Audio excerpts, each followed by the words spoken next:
योगी का ऐलान, हिंदुओं ने संभाली कमान। बांग्लादेश में योगी का दिखा जबरदस्त भौकाल। कट्टरपंथी मुस्लिमों को हिंदुओं का करारा जवाब।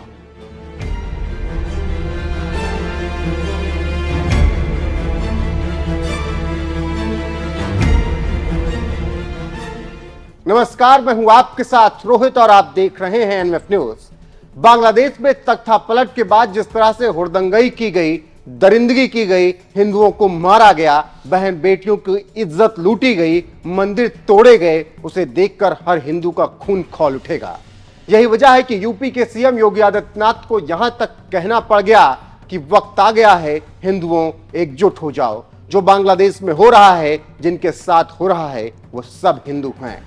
हमें सम और विषम परिस्थिति में कोई हमारे मूल्यों के से डिगा न सकता हो, कोई हमें हमारी भावनाओं के साथ खिलवाड़ न कर सकता हो, यह हम अवश्य प्रयास करें।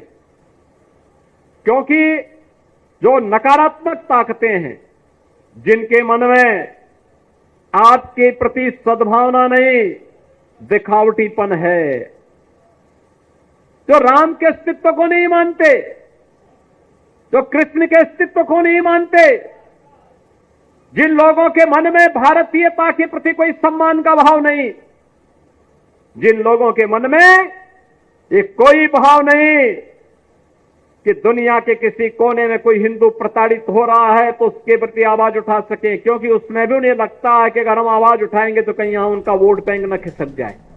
अब जब सीएम योगी ने इतना बड़ा बयान देते हुए हिंदुओं को जाग जाने की नसीहत दी, तो फिर इसका असर बांग्लादेश में इस कदर देखने को मिला कि हिंदुओं का जन सैलाब सड़कों पर उतर आया और कट्टरपंथियों को जवाब देना शुरू कर दिया है अब बांग्लादेश के हिंदुओं ने।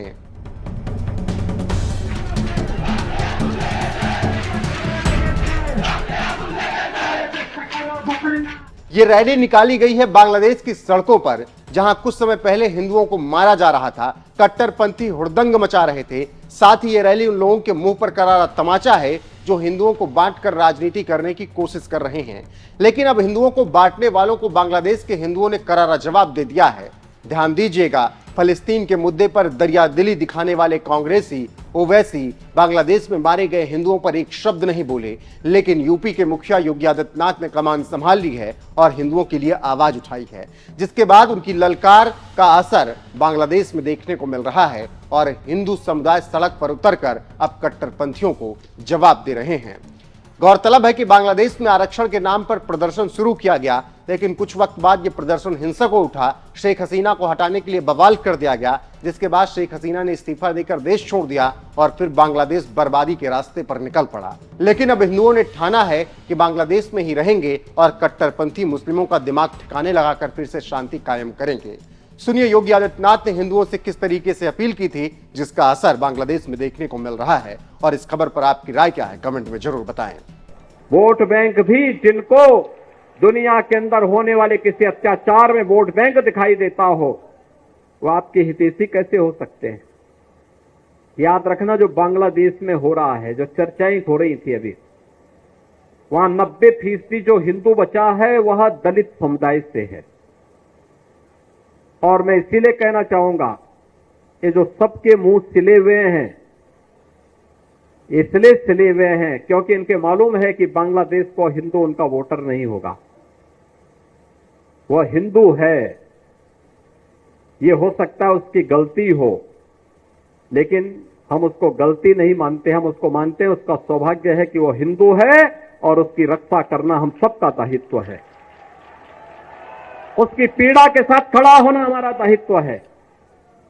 हमारे लिए वह हिंदू है, एक मानव है, एक मानव के नाते उसकी मानवता की रक्षा करना, उसके जीवन को संरक्षण देने के लिए एक आवाज उठाना, ये हमारा दायित्व है और हम अपने इस दायित्व को निर्वहन जीवन भर करेंगे।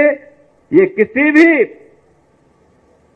पक्ष और विपक्ष का मुद्दा नहीं, बल्कि मानवता को बचाने का मुद्दा है। राक्षसी वृत्तियां जब भी धराधाम पर प्रबल होंगी, उनका मुकाबला करने के लिए हमें तैयार होना पड़ेगा।